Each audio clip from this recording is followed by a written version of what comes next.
이처럼 아이 바꿔치기와 같은 엽기적이고 잔혹한 범죄로 전 국민의 관심을 끈 경북 구미 3세 여아 사망 사건. 재판부는 석 씨를 숨진 여아의 친모로 인정을 했습니다. 관련 내용을 김성훈 변호사 자세히 짚어보겠습니다. 어서 오세요. 안녕하세요. 일단 오늘 징역 8년을 재판부가 선고를 했습니다. 이런 재판부의 판단은 좀 어떻게 보셨습니까? 네, 일단은 지금까지 피고인은 계속 다투었습니다. 자신은 이제 친모가 아니다라고 다투었는데 결국 친모라는 사실을 인정했을 뿐만 아니라 중요한 거는 이 범죄 혐의점이 크게 두 가지가 있습니다. 네. 하나는 미성년자 약취죄가 있고요. 하나는 사체 은닉 미수죄가 있습니다. 여기에 이제 두 명의 아이가 안타깝지만 등장을 하는데요. A양과 B양이라고 이야기를 하겠습니다. 결국 이제 방치되다가 사망한 이제 아이를 B양이라고 한다면은요. 네. B양에 대해서는 사체 은닉 미수죄를 인정을 한 거고요. 그렇다면은 아이를 바꿔치기 했다면은 그러니까 B양의 친모임에도 불구하고 자신이 낳은 아이와 바꿔치기를 했다면은 김 씨, 그러니까 소위 말해서 B양의 언니가 낳은 아이는 어떻게 됐느냐가 문제였고, 이거와 관련돼서 이 출산 사실을 감추기 위해서 A양을 어디론가 빼돌려서 네. 유기했을 것이다라는 것이 미성년자 약취죄의 핵심이었는데요. 결과적으로는 미성년자 약취죄가 인정이 되고 그래서 사체 연임 미수죄가 인정이 됨으로써 친모일 뿐만 아니라 자신이 친모가 아닌 어떻게 보면 자신의 손녀이죠. 손녀를 어디론가 빼돌렸다는 혐의가 인정되었다라고 볼 수 네. 있습니다. 이 사건이 발생하고 나서 계속해서 쟁점이 됐던 부분이 바로 그 친모냐 아니냐인데, 그렇다면 그 미성년자 약취 그 부분 때문에 친모냐 아니냐가 중요했던 부분이었던 거군요. 그렇습니다. 이제 만약에 그 친모가 아니라면은 다른 제3의 이제 A양이라는 존재가 발생할 수 없다라고 볼 수도 네. 있겠죠. 하지만은 친모가 맞고 또 무엇보다도 김 씨가 출산한 기록이나 기억이 분명히 있는 상황이기 때문에 아이가 둘 존재한 것은 분명합니다. 그 상황에서 이제 자신이 친모인 것을 감추기 위해서 유사한 시기에 어떤 일들을 벌였는지가 핵심적인 내용이고요. 네. 정말 안타까운 거는 이제 이 B양, 그러니까 구미 3세 여아 같은 경우는 너무나 끔찍하게 살해를 당했지만은 지금 이 A양이라고 할 수 있는 이 김 씨가 낳은 것으로 추정되는 이 아이, 약취 유인죄의 대상이 된 이 아이의 소재, 생사조차 확인이 안 되는 상황이라는 네. 겁니다. 그래서 이런 부분들을 반영한 것이고요. 만약에 살해당한 것이 확인이 된다고 한다면 형이 이렇게 선고가 되지 않았을 겁니다. 지금 이제 특정범죄, 가중처벌 등에 관한 법률 위반으로 이 부분에 대해서는 딱 두 가지 형만 가능합니다. 사형 또는 무기만 가능합니다. 네. 아이를 유기한 다음에 살해했을 경우에는 사형과 무기만 가능한데 정말 너무나 답답하게도 이 지금 실종된 소위 말해서 손녀라고 할 수 있는, 그리고 김 씨의 아이라고 할 수 있는 A양의 소재는 전혀 파악이 되고 있지 않기 때문에 네.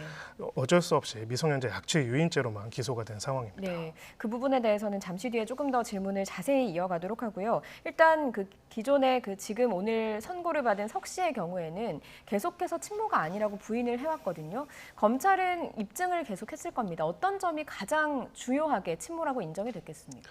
네, 약 90% 정도 제일 중요한 거는 과학적인 증거일 겁니다. 친모 여부를 확인할 수 있는 유전자 검사 결과가 한 번이 아니라 여러 번 시행이 됐고 네. 그 결과가 다 일치해서 친모로 나타났고 그 결과가 아닐 다른 가능성은 과학적으로 사실상 거의 없기 때문에 그 이런 키메라 부분들을 증후군이라고 해서 그렇죠. 유전자가 두 개인 경우, 특이한 경우가 있다. 자신이 그거일 수도 있다. 이렇게 주장을 하기도 했잖아요. 네, 그거는 그렇습니다. 인정이 안 된 겁니까? 네, 결과적으로는 그 과학적인 사실이 99% 정확한데 나머지 이제 0.01%의 다른 확률이 있을 수 있는 가능성에 대해 가지고는 설득력 있게 제시가 되어야 하는데요. 나머지 다른 0.02%의 사례가 세계적으로도 매우 희귀한 사례가 몇 가지 있다라는 말만으로는 네. 그것이 입증될 수가 없고요. 무엇보다 더 중요한 거는 당시에 이제 그 유전자 검사 결과만 가지고 나온 것뿐만 아니라 여러 가지 출산의 정황에 관한 기록들, 검색 기록들, 네. 주변적인 정황들을 봤을 때 단순하게 유전자 검사 결과뿐만 아니라 출산 사실까지도 인정될 수 있다라는 간접적인 증거들도 확보되었기 때문에 네. 재판부가 이렇게 판단한 것이다 이렇게 볼 수가 네, 있습니다. 말씀하신 것들이 뭐 여성용품을 인터넷에서 구매했던 내역이라든가 이런 것들을 좀 참고한 것으로 보이는데 계속해서 반성하지 않고 이런 것들도 좀 형량에 영향을 미쳤겠습니까?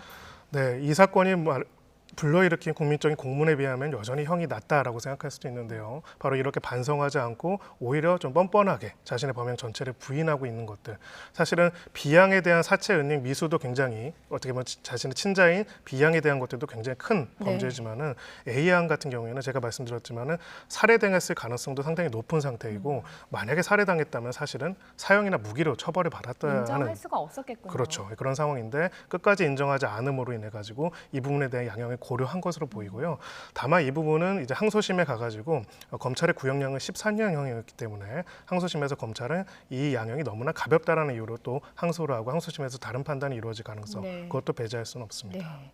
앞서서 A양과 B양으로 설명을 해주셨는데 처음에 지금 숨진 B양의 엄마로 알려졌던 이 B양의 언니 김 씨는 징역 20년을 선고받았거든요. 징역 8년과 징역 20년. 왜 이렇게 형량에 좀 차이가 있었던 겁니까?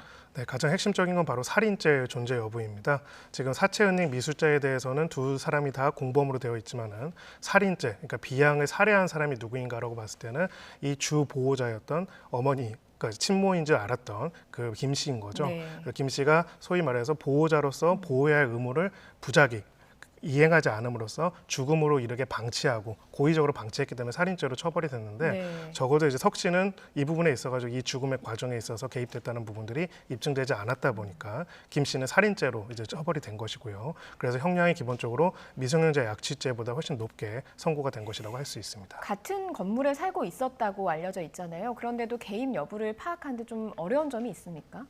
그래서 이 부분에 저희가 수사가 얼마나 엄중하게 이루어졌는지 좀 볼 필요는 있을 거 네. 보입니다. 만약에 이제 이것을 그 살인에 있어가지고도 공범관계가 인정이 됐다면은 사실은 석 씨에 대해서는 미성년자 약취 유인죄뿐만 아니라 또 살인죄로도 같이 기소가 됐을 텐데 어찌 되었든 간에 수사 과정 그리고 기소 과정에서 석 씨에 대해서는 살인 혐의가 인정이 되지는 않았습니다. 예. 사실 앞서서 말씀하신 A 양이요. 지금 행방을 알 수 없는 그 A 양의 경우에는 처음에 과연 이 아이가 어디에 있을까가 관심이기도 했거든요. 살아 있었으면 좋겠지만 살인의 가능성도 염두를 해두셨는데 김 씨가 이런 그 아이의 행방을 좀 밝혀낼 가능성은 없겠습니까? 네, 지금까지 이제 드러난 내용들로 봤을 때는 김 씨가 이렇게 아이 바꿔치기 자체를 잘 인지를 못했던 정황들이 많이 있다 보니까 한계는 있겠지만요. 지금 조금이라도 이 부분에 있어가지고 정의를 구현하려면은 어찌 보면 두 가지 경우가 있겠죠. 그러니까 정말로 간절하게 이제 그 A 양이 살아있기를 바라야겠지만은 만약 살아있어야 한다고 한다면은 혹시라도 또 다른 어떤 학대 속에서 위험 속에서 방치된 것이 아닌지를 꼭 확인할 필요가 네. 있고요. 만약에 정말로 너무나 끔찍하지만은 바로 또 살해를 당했다라고 한다면은 석 씨의 형은 이거 완전히 달라야 합니다. 네. 말씀드렸다시피 법정형이 사형과 무기밖에 없습니다. 미성년자를 약취해서 살해한 거는요. 거기에 따라서 엄정하게 처벌을 받아야 하기 때문에 어찌 보면은 이제 지나고 많은 재판이 진행되고 있지만 이 부분에 대해서 조금은 더 노력을 해서 수사기관에서 밝혀내기 위한 노력들을 해야 하지 않을까라는 생각이 지금 듭니다. 그 부분에 대해서 수사를 좀 진행하고 있겠군요.